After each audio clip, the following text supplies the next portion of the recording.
Today we're going to discuss a little bit about practicing, simply because I'm asked all the time, well, how long would it take for my daughter to get good at this? And then by my students even, Dana, how long does it take to get as good as you and stuff? Well, first of all, I've been a musician for 31 years of my life. So it takes a little bit of time, yes.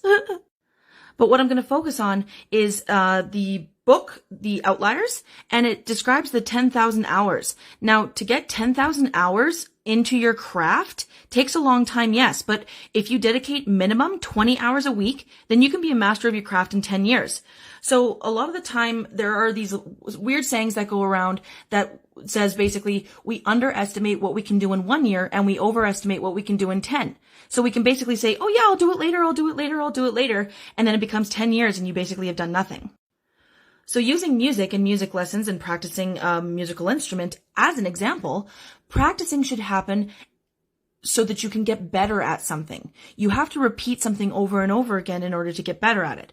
So when we're practicing during the week, if you have lessons, on your lesson day, you shouldn't be practicing at all. But if you want to organize your life and decide how fast you actually want to improve, that's the question you should be asking.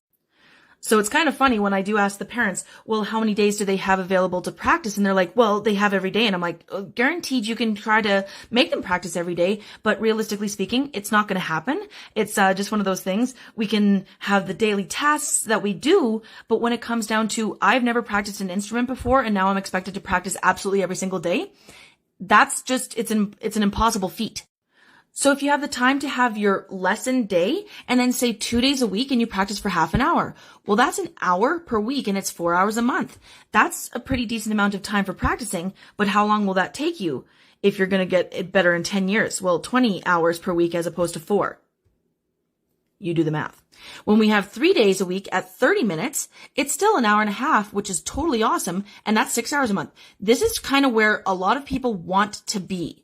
This is where you notice changes more rapidly. This is where you notice your improvements almost immediately as soon as you try something new.